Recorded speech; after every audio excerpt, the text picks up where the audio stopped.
देखिए दोस्तों क्वेश्चन आपको क्या बोल रहा है, बोला कि यदि 96,500 कूलम का इलेक्ट्रिसिटी पास किया जाता कॉपर सल्फेट के घोल में, तो कॉपर सल्फेट के घोल में आपको 96,500 कूलम डालना है। क्या डालना है? चार्ज। कूलम में क्या डालना है आपको? चार्ज डालना है। तो सबसे पहले हम लोग इलेक्ट्रोड रिएक्शन लिखेंगे। तो यहाँ पे देखिए इलेक्ट्रोड रिएक्शन इज मतलब इलेक्ट्रोड पर होने वाला हम लोग रिएक्शन लिखेंगे। देखिए दोस्त, कॉपर सल्फेट में जब आप इलेक्ट्रिक करंट डालिएगा तो ये दो कंपोनेंट में टूट जाएगा। एक आपका कॉपर 2+ में टूटेगा और एक आपका SO4 2- में टूटेगा। ठीक है, तो हम लोग जानते हैं कि जो प्लस रहता है किसके पास जाता है? माइनस के पास। तो ये प्लस माइनस के पास जा रहा है। अब माइनस वाला कौन सा रोड आता है? Cathode road. तो यहाँ पर ऑक्सीडेशन होगा कि रिडक्शन होगा यहाँ पे। तो कॉपर 2+ का सबसे पहले हम लोग कराएंगे रिडक्शन। योग आपका कॉपर 2+ और कॉपर 2+ 2 मोल ऑफ इलेक्ट्रॉन को गेन किया और कन्वर्ट हो गया आपका कॉपर में। और कॉपर मेटल होता था, ये सॉलिड अवस्था में ये आयन है, तो ये कौन सा फेज लेते थे? एक्वस है। अब देखिए 2 इलेक्ट्रॉन है, 2 इलेक्ट्रॉन का मतलब 2 mole of electron. 2 mole of electron का मतलब 2 फेराडे और 2 फेराडे का मतलब 2 × 96,500 कूलम। अब देखिए कॉपर के पास कितना मोल है? 1 मोल। और 1 मोल कॉपर का एटॉमिक मास होता है 63.5। कल ही बताए थे आपको कि कॉपर का एटॉमिक नंबर 29 होता है, एटॉमिक मास 63.5। और जिंक का एटॉमिक नंबर 30 होता है, जिंक का एटॉमिक मास 65 होता है। कितना होता है? 65। तो कॉपर का 63.5 एटॉमिक मास हो गया। और एटॉमिक मास बोले तो मास की यूनिट क्या होता है? ग्राम। यहाँ पर लिख देंगे 63.5 ग्राम। अब देखिए दोस्त क्या बोल रहा है, 63.5 ग्राम कॉपर डिपॉजिट। देखिए 2 × 96,500 कूलम चार्ज डिपॉजिट कर रहा 63.5 ग्राम कॉपर। तो अगर आप 1 ग्राम के निकालते 1 ग्राम कॉपर डिपॉजिटेड, तो आपका हो जाता दोस्त, हम बोल रहे हैं 63.5 ग्राम ऑफ कॉपर डिपॉजिटेड। उल्टा चल दी, यहाँ से लगो 2 × 96,500 कूलम चार्ज डिपॉजिट। कितना डिपॉजिट कर रहा है? 63.5 ग्राम ऑफ कॉपर। ये हो गया आपका 63.5 ग्राम ऑफ कॉपर। ये हो गया आपका 2 × 96,500 कूलम का।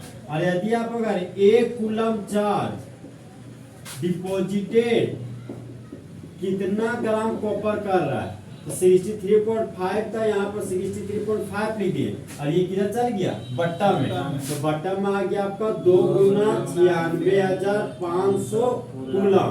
अब देखिए यहाँ पे ये ग्राम है ना, ग्राम, यही ग्राम में लेके चलिए। तो यहाँ चलिए ग्राम ऑफ कॉपर। लेकिन आप 1 कूलम के लिए निकाल रहे हैं तो यहाँ पर गुना 1 कर देते। लेकिन आपको 1 कूलम के लिए नहीं निकालना है। कितना के लिए निकालना है? 96,500 कूलम के लिए।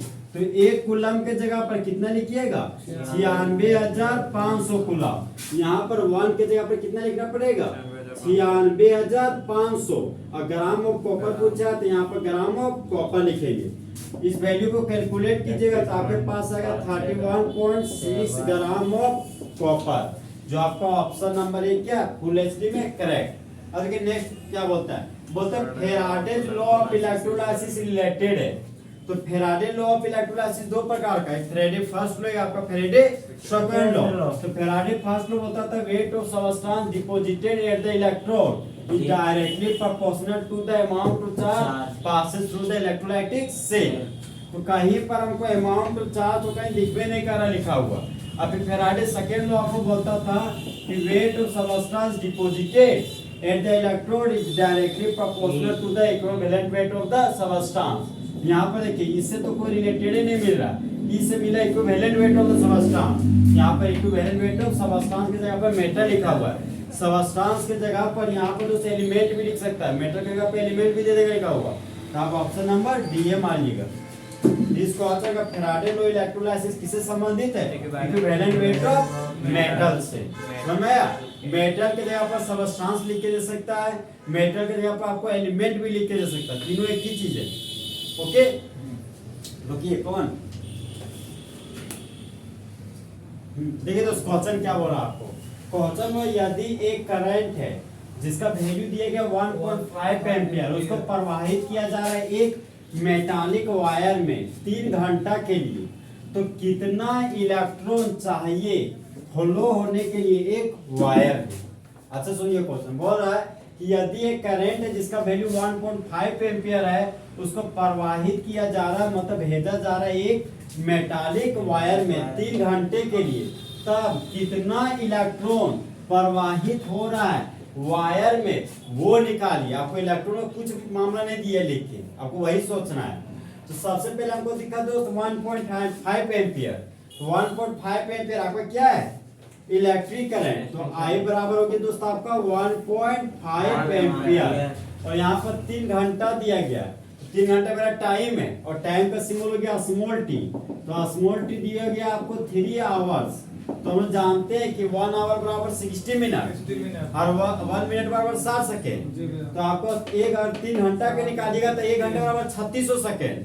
तो 3 घंटा बराबर हो जाएगा 3 गुना 3600 सेकेंड, और इसको कैलकुलेट कीजिएगा तो आपका आ जाएगा दोस्त 10,800 सेकेंड। इतना ही आया आपका, 10,800 सेकेंड आया। अब देखिए मामला आपको पूछा कितना इलेक्ट्रॉन चाहिए, मतलब इलेक्ट्रॉन आपको पूछ रहा है। तो सबसे पहले देखिए दोस्त, हम आपको बताए थे कि हाँ कि 96,500 कूलम, 96,500 कूलम चार्ज के पास हमेशा 1 मोल इलेक्ट्रॉन रहता है। और अगर 96,500 कूलम चार्ज के पास 1 मोल इलेक्ट्रॉन है, तो क्या बोल सकते हैं कि 96,500 कूलम के पास 6.022 गुना 10 का पावर 23 इलेक्ट्रॉन है, और 1 मोल बराबर 6.022 गुना 10 का पावर 23 इलेक्ट्रॉन लिखे। ठीक है, ये हो गया 96,500 कूलम के लिए। तो अगर तुम 1 कूलम चार्ज के लिए निकालोगे तो 6.022 गुना 10 का पावर 23 बट्टा 96,500 इलेक्ट्रॉन आ जाएगा। लेकिन आपको 1 कूलम के लिए नहीं निकालना, कितना के लिए निकालना है? बोलिए सॉरी, हम तो यहाँ पे टी क्यू तो निकालने भूल गए। क्यू बराबर क्या हो गया आपका? I into T. आई हो गया इलेक्ट्रिक करंट, कितना आपका 1.5 एम्पियर, तो 1.5 एम्पियर लिखिए। और टाइम आपको कितना है? Second, 10,800 second. यहाँ पर 10,800 सेकेंड लिख दिए। और एम्पियर और सेकेंड को क्या बोलते हैं? कूलम। तो यहाँ पर यूनिट हो गया कूलम, और इसको कैलकुलेट किए तो कितना आया था? Q 16,200 coulomb. तो देखिए दोस्त फिर से आ रहा है 96,500 कूलम चार्ज देता है 1 मोल इलेक्ट्रॉन, तो 96,500 कूलम दे सकता है 6.022 गुना 10 का पावर 23 इलेक्ट्रॉन, क्योंकि 1 मोल बराबर 6.022 गुना 10 का पावर 23 होता है।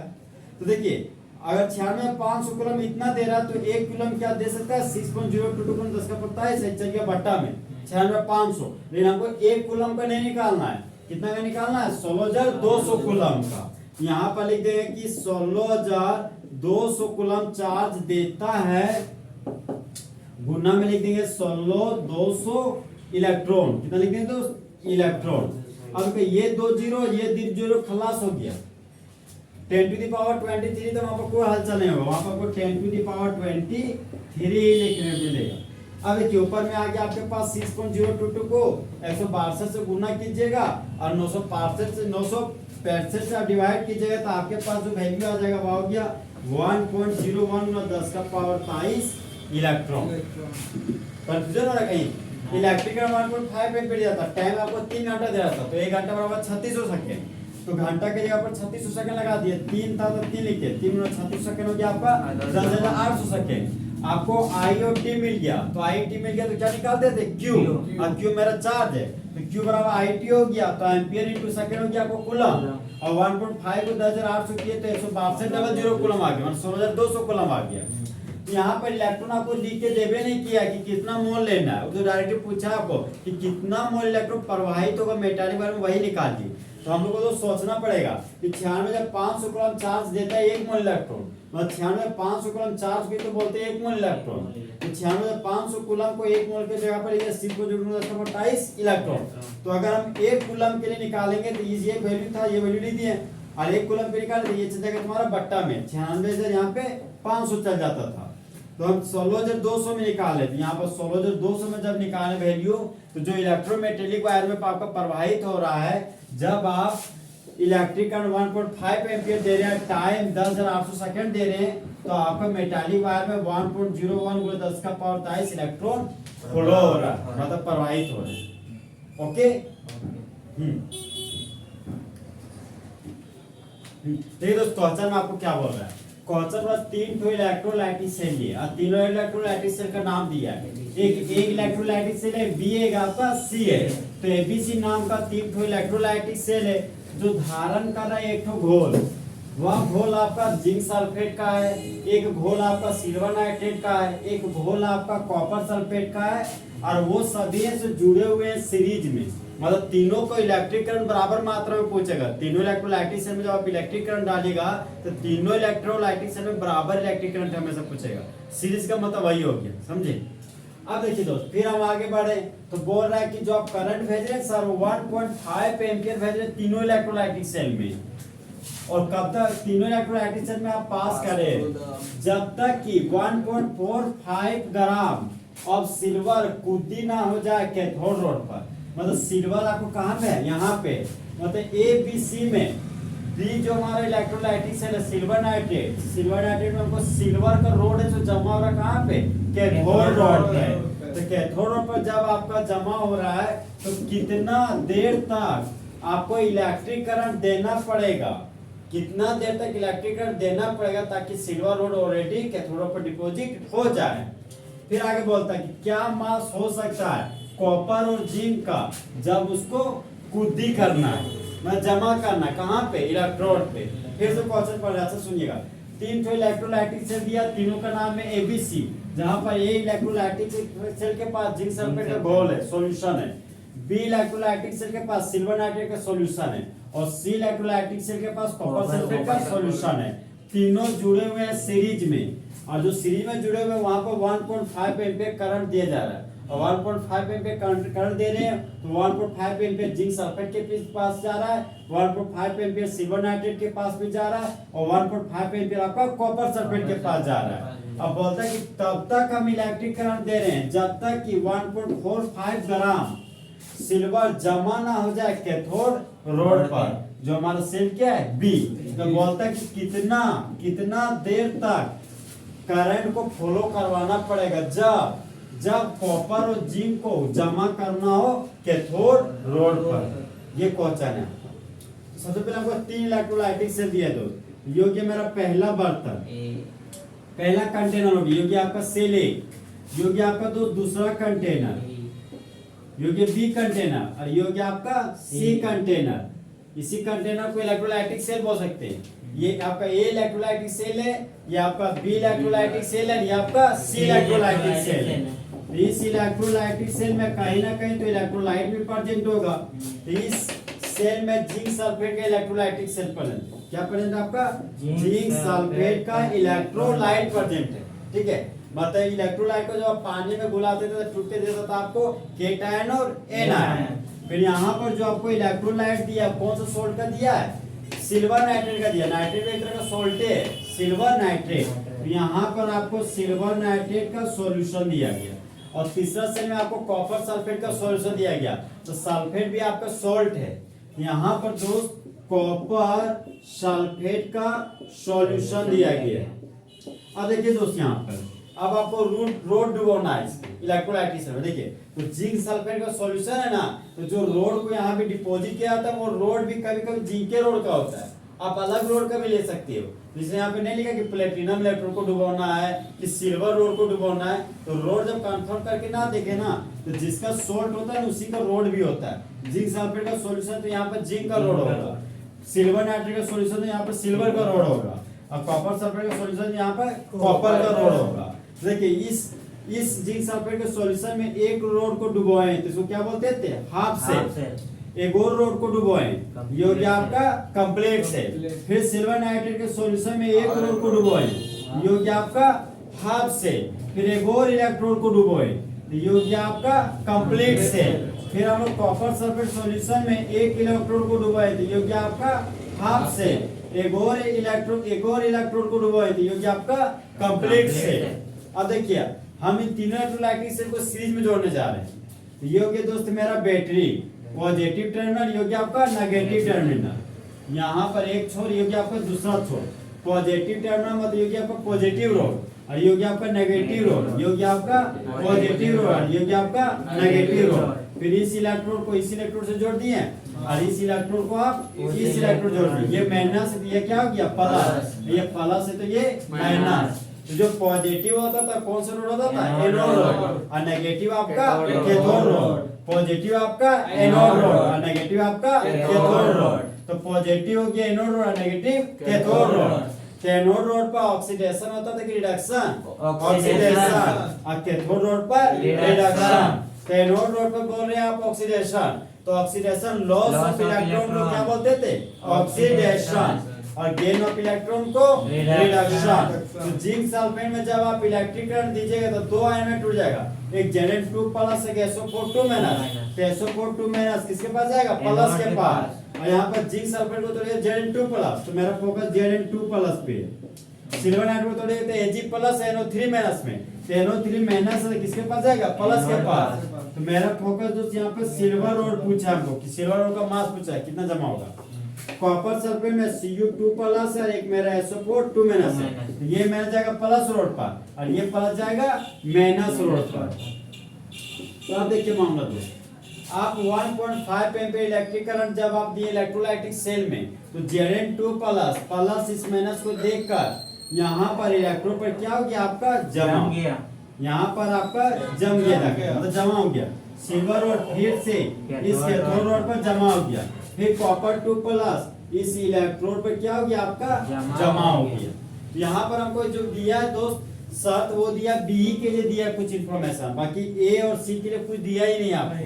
तो सबसे पहले हमको दिया है दोस्त, हाँ 1.5 एम्पीयर दिया गया, मास दिया गया था हमको सिल्वर का, ये वहां पर लिखा है चौथा लाइन 1 2 3 4 यहाँ पे ना how long give the current, यहाँ पर है 1.45 ग्राम का, यहाँ पे देखिए आपको दिया 1.45 gram of silver deposited at the cathode of cell B.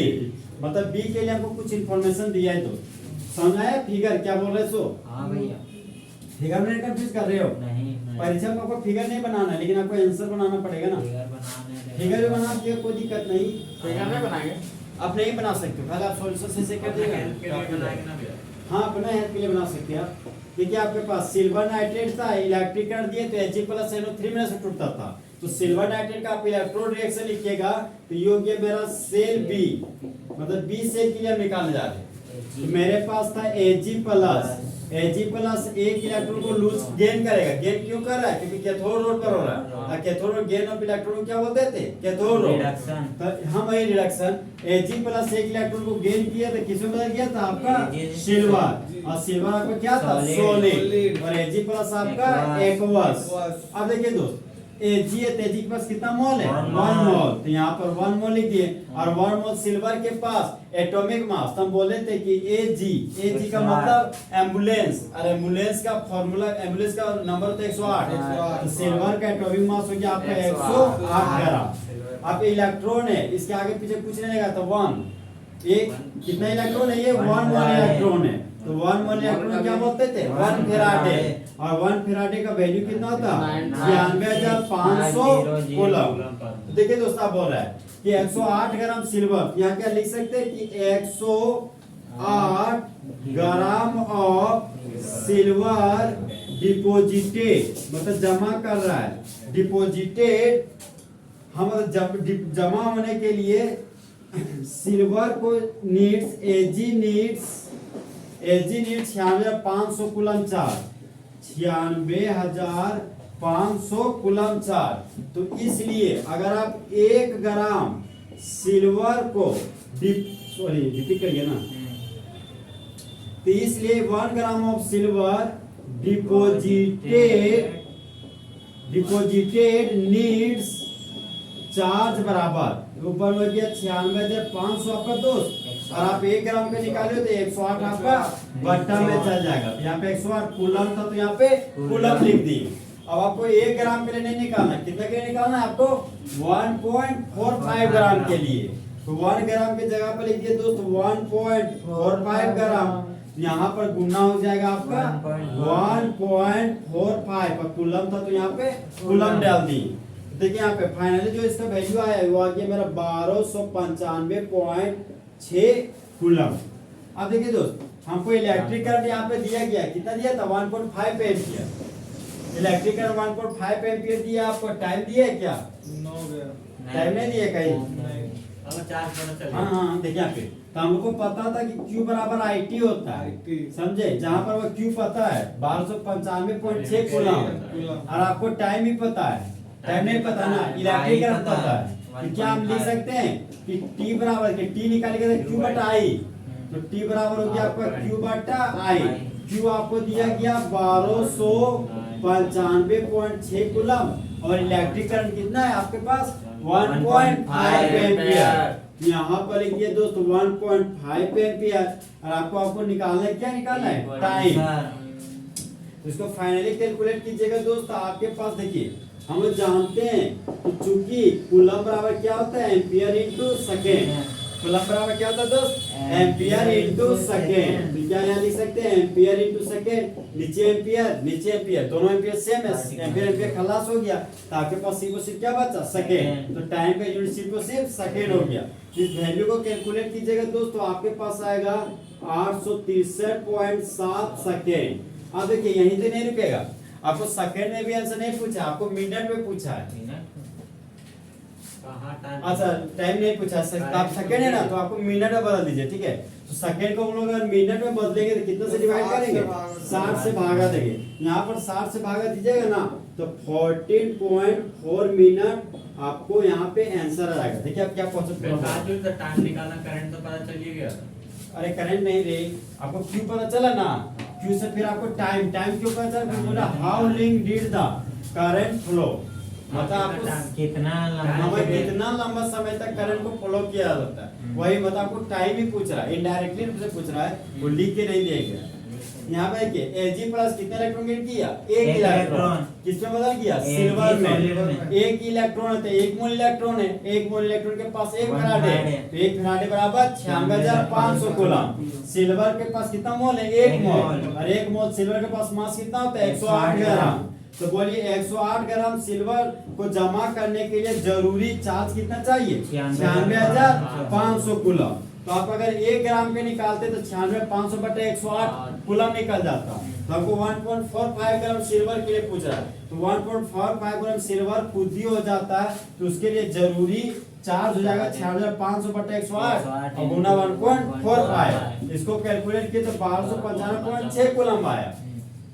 फिर हमको चार्ज पता चल गया, और हमको इलेक्ट्रिक करंट दिया था, आपको इलेक्ट्रिक करंट 1.5 एम्पीयर लिख के दिया था, तो कहने के हमको Q निकालना पड़ता, तो Q बराबर IT था, तो Q बराबर IT यहाँ पे लिख दिए दोस्त। तो यहाँ पर अगर Q पता है हमको और I पता, तो हमको निकालना क्या है? T। तो T बराबर Q बटा I। Q आपका चार्ज हो गया, वैल्यू कितना आया? 1295.6 एम्पीयर, मतलब 6 सेकंड आया था ना, 6 कूलम। कूलम बराबर क्या होता है? Ampere into second. यहाँ एम्पियर इनटू सेकंड है, ये इलेक्ट्रिक करंट तो 1.5 एम्पियर, एम्पियर क्या हो गया? खलास। इसको कैलकुलेट किए तो पूरा वैल्यू आ गया 863.61 सेकंड, और सेकंड को मिनट में बदले तो 60 से डिवाइड दे दिए, तो फाइनली वैल्यू कितना आ गया? 14.4 मिनट। यहाँ कोई कंफ्यूजन? ये आपका स्टेप 1 खत्म हो गया। मतलब सिल्वर रोड को जमा करने के लिए सिल्वर नाइट्रेट सॉल्यूशन में सिल्वर रोड को कैथोड रोड पर जमा होने के लिए जो टाइम चाहिए वह टाइम आपका 14.4 मिनट लगेगा। ठीक है, ऐसे लिख सकते हैं ना 108 ग्राम और पहले कंटेंट नहीं कंटेंट नहीं लिख सकते। रोको नहीं, अब और आगे करेंगे। ये तो हमारा 1 रोड का निकल गया सिल्वर का, हमको जिंक का भी पूछ रहा है ना, कॉपर का भी पूछ रहा है, इसलिए हम निकला है ना। हाँ अभी सिल्वर का निकाल है, सिल्वर का इंफॉर्मेशन दिया था, तो सिल्वर का जो चार्ज दिया था 1295.6 कूलम वही मेरे लिए खास था।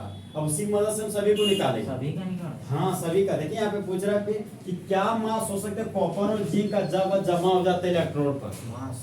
समझे? मतलब हमको एक बार कॉपर का निकालना पड़ेगा। तो कॉपर सल्फेट का सॉल्यूशन था मेरे पास, और कॉपर सल्फेट में इलेक्ट्रिक करंट डालते थे, दो कंपोनेंट में टूटता था। एक आपका कॉपर 2+ में टूटता था और एक आपका SO4 2- में टूटता था। तो कॉपर 2+ प्लस चार्ज है, तो प्लस किसके पास जाता था? माइनस के पास।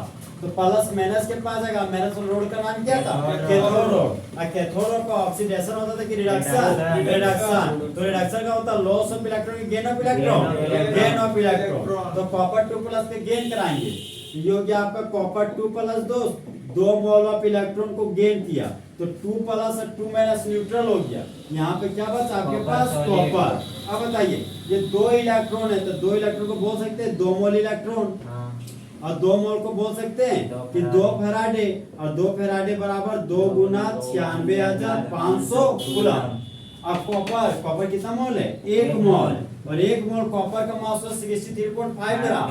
तो 1 मोल कॉपर का मास हो गया 63.5 ग्राम। तो क्या बोल सकते हैं कि 2 गुना 96,500 कूलम चार्ज डिपॉजिट करता है, मतलब जमा करता है 63.5 ग्राम ऑफ कॉपर को। तो क्या हम बोल सकते हैं कि इतना हमको दे रहा 63.5 ग्राम कॉपर का रहा। अगर तुम 1 कूलम चार्ज के लिए निकालोगे, 1 कूलम चार्ज डिपॉजिटेड मतलब 1 कूलम चार्ज जमा करता है, तो 63.5 बटन क्या जाएगा आपका? 2 गुना 96,500। यहाँ पर लिखिए दोस्त 2 गुना 96,500, और यहाँ पे ग्राम ऑफ कॉपर है, तो यहाँ पर लिखिए ग्राम ऑफ कॉपर। लेकिन हमको 1 कूलम के लिए नहीं निकालना है। अभी जो क्यों निकाले थे उसका वैल्यू है मेरे पास जो 1295.6 कूलम। तो 1295.6 कूलम चार्ज जब आप दीजिएगा तो कितना ग्राम कॉपर डिपॉजिट होगा वो पूछ रहा है। यहाँ पर लिखिए दोस्त 1295.6 कूलम चार्ज तो जब आप देते हैं तो कितना जमा हो जाता है, कितना ग्राम कॉपर आपका जमा होता है। यहाँ गुणन कितना आ जाएगा? 1295.6। तो 1295.6 आ गया। ग्राम ऑफ कॉपर था दोस्तों, ग्राम ऑफ कॉपर लिख दिए।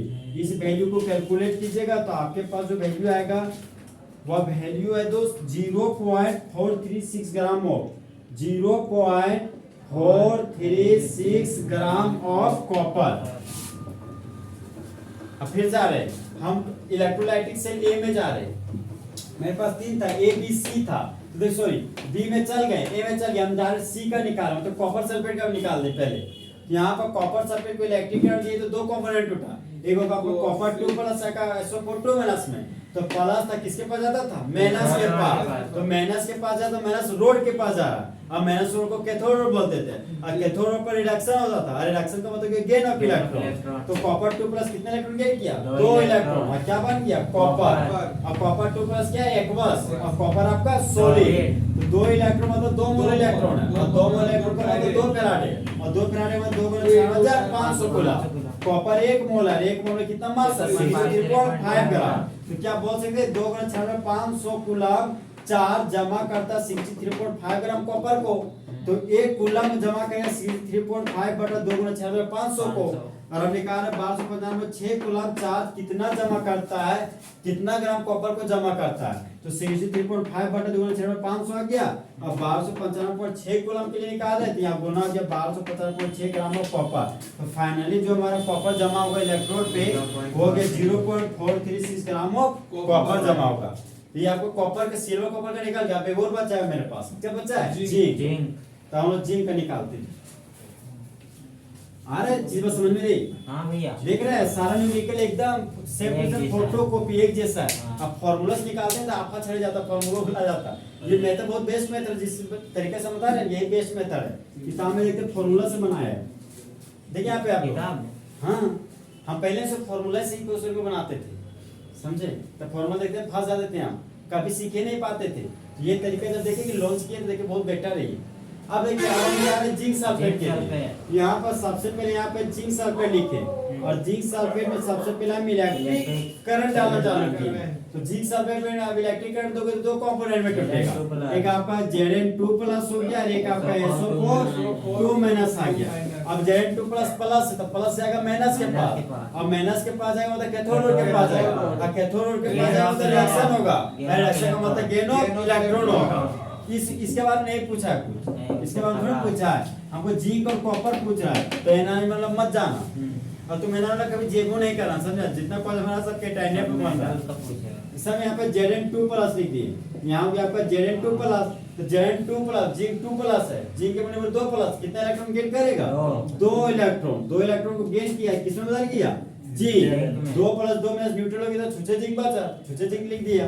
2 इलेक्ट्रॉन का मतलब 2 मोल इलेक्ट्रॉन, तो यहाँ पर आपने 2 मोल इलेक्ट्रॉन लिख दिया, और 2 मोल का मतलब 2 फेराडे, यहाँ पर लिख दिया आपने 2 फेराडे। अब जिंक के आगे क्या लिखा है? 1, ये हो गया आपका 1 मोल, और 1 मोल जिंक के पास मास कितना होता था? 65 ग्राम, तो यहाँ पर लिख दिए 65 ग्राम। और 2 फेराडे का मतलब 2 × 96,500 कूलम, तो 2 × 96,500 कूलम 4 बुद्धि करता 65 ग्राम जिंक को। तो अगर तुम 1 कूलम के लिए निकालोगे तो 65 बटा 2 × 96,500 ग्राम ऑफ जिंक को डिपॉजिट करेगा। तो हमको 1 कूलम के लिए नहीं निकालना है, 1293.5 कूलम के लिए निकालना है। तो हम 1293.5 ही होगा, हम 1295.6 1295.6 कूलम चार्ज को जब आप दीजिएगा तो 65 बटा 2 × 96,500 गुना 1295.6 ग्राम ऑफ जिंक। हाँ जिंक निकाल लेना, हाँ जिंक यस जिंक। तो ये इसका जो फाइनली वैल्यू आएगा दोस्त वो आएगा आपका वही हो जाएगा आंसर 0.436 ग्राम ऑफ जिंक। देखिए यहाँ पे क्या बोल रहा है, जिंक सब को इलेक्ट्रिक करंट डाले तो 2 कंपोनेंट होता है, एक आपका Zn2+ 2 इलेक्ट्रॉन गेन किया और जिंक बदल दिया, तो 2 इलेक्ट्रॉन का मतलब 2 मोल, 2 मोल का मतलब 2 फेराडे, और 2 फेराडे मतलब 2 × 96,500 कूलम। जिंक के आगे कुछ नहीं निकालना तो 1 मोल, तो 1 मोल जिंक दे रहा 65 ग्राम मास। तो देखिए दोस्त बोला 2 × 96,500 कूलम देता है, मतलब 2 × 96,500 कूलम में अब चार्ज देता है 65 ग्राम ऑफ जिंक को। तो अगर हम 1 कूलम के लिए निकालते तो 65 बटा 2 × 96,500 ग्राम हमको पर होता, तो 1295.6 कूलम अगर चार्ज देंगे तो कितना ग्राम जिंक जमा होगा? तो 65 बटा 2 × 96,500 हो गया गुना 1295.6, तो मतलब जब आप 1295.6 कूलम चार्ज दीजिएगा दोस्त तो इलेक्ट्रोड पे आपको 0.436 ग्राम ऑफ जिंक जमा हो जाएगा, मतलब खुद ही हो जाएगा। तो कंफ्यूजन रोकिए इसको।